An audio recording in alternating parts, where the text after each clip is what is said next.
making meaning of the grief.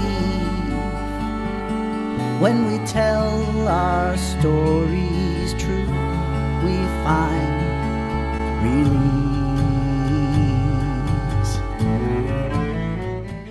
Hi, my name is Ari Aga and my pronouns are they and them. Welcome to Stories from the Road.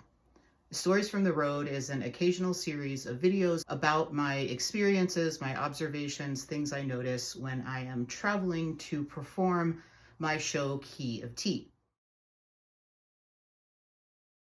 My most recent travel was to the Washington, D.C. area, and it really got me thinking about this phrase that we use so often, safe travels. When you hear someone is taking a trip, it's a really common thing to say that can mean different things to different people. One way to think about safe travels is safety from getting into a car accident, having a flight delayed or canceled. And these are the kinds of things that face all of us. But when someone tells me, a trans person, safe travels, I feel like there's a different meaning. There's a different context. I have to worry about my safety from systems and structures that are designed to harm me. This can be going through security at the airport because the scanner doesn't know what to make of my body, to any interaction with a person who has to look at any form of my ID because my ID says my birth name on it, which is Suzanne, and everybody assumes that Suzanne is a woman. And so they see Suzanne on my ID and they look at me and they're like confused. Like, can you be a Suzanne? We don't know. This doesn't make sense. There's just such rampant trans antagonism these days. It's just okay to be a jerk or caustic or actually hostile or aggressive to trans people. I just never really know what my safety is going to be like when I move through the world. I do a lot of promotion for the show and post a lot of social media stuff about it. The most consistent response I got was safe travels,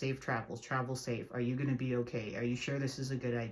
I think that says a lot. I know that as a person who is read as white for the most part, that I have a tremendous amount of privilege. I'm sure a lot of other people are like, well, welcome to the party. We've felt unsafe for a really long time. I mean, I remember when my dad was still alive and when we were traveling together as a family, how often he would get randomly selected for additional search in airport security. And he was very clearly an Arab man and he had an accent and had dark skin and curly hair and all those things. The other thing that this idea of traveling safely got me thinking about was all of the extra steps I need to take now to try to be safe when I'm traveling. I removed from my phone any photograph of me engaging in protests to support Palestine, to demonstrate that I am against the genocide that's occurring there. Any photographs I have memes anti-Trump. I added extra layers of security to log into my laptop, to log into my phone. If an agent of the state took the time to look me up on social media, it would be very obvious who I am. I can't hide that. I don't wish to hide that, but I want to make it harder for them. I removed all of the social media apps off my phone. There was no Facebook, there was no Instagram, there was no TikTok, there was no LinkedIn. I am doing all of the things I can do that are in my power to make it harder for them to treat me badly. Notice I didn't say to make myself safer because I don't know how much of my safety is actually in my own hands when state agents are empowered to treat me badly. And again, I'm in an incredibly privileged position here. I am a US citizen and I am a Canadian citizen. For a person who's a Canadian citizen trying to come into the United States who's trans, they don't have the same protections I do because I am already a US citizen. It's a lot harder for the US to not allow a US citizen into the country than it is to not allow a citizen from another country. And there are a lot of examples of trans folks having a hard time, being harassed, being detained, being prevented from entering the United States. So I don't have to worry about that because of my dual citizenship.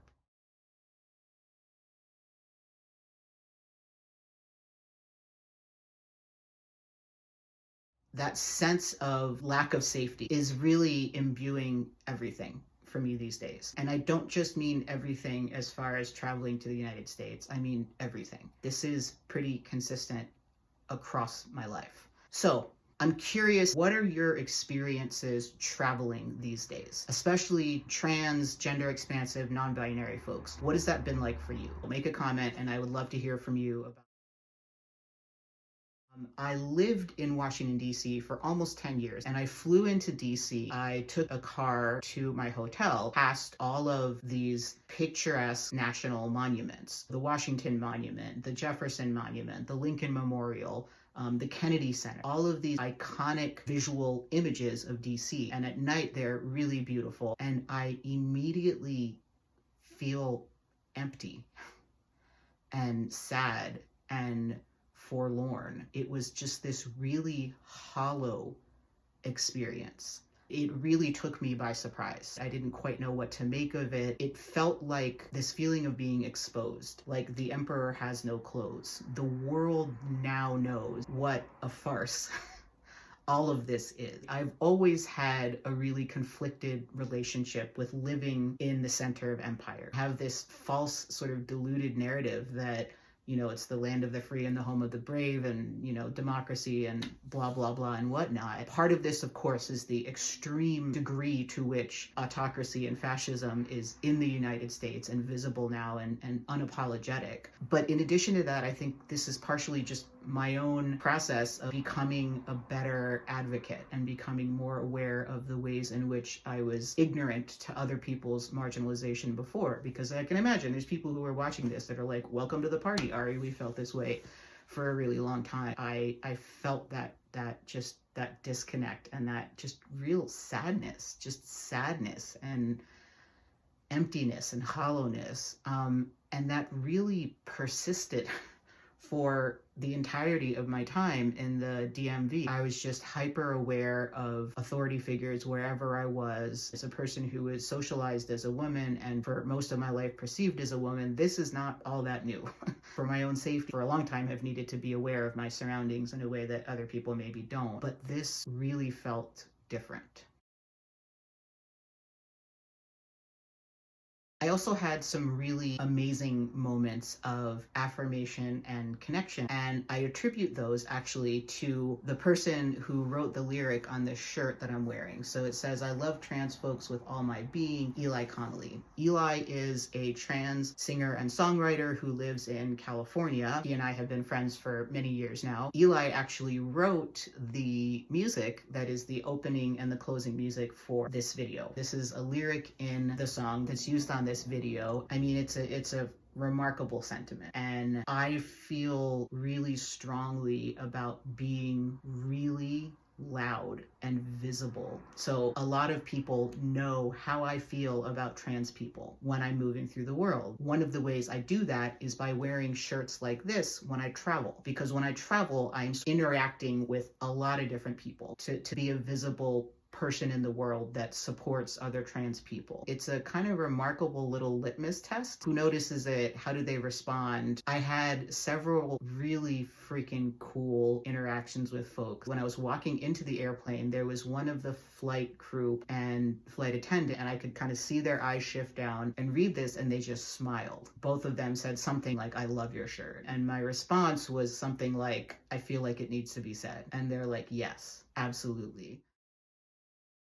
Said, "Oh my God, I love your shirt." And she's like, "Mom, you have to see the shirt." And Mom was like, "Oh my God, that's such a great shirt." It was like a real genuine expression of, I see you and I feel the same way. And I'm telling you that I feel the same way. So do any of you have clothes that either makes you visible or invisible or sends the right message to the right person? I would love to hear about what those are, because we all kind of comport ourselves and present ourselves in different ways, and I'm always wanting to know more about how people navigate this world in which we have so much that we need to be careful about, but also that there's so much need for us to be visible as well. So I'm going to end with some updates on Key of Tea. I am in the process writing 2 grants. One is a project grant that I'm very excited about to commission a new song, a new story song that's going to be included in future iterations of Key of Tea. And the second grant is a travel grant, a potential gig in Madison, Wisconsin. Please stay tuned for more information about that. Thanks everybody for listening. If you have questions for me about me or the show or traveling or anything like that, please put them in the comments and I'd be happy to address them. Really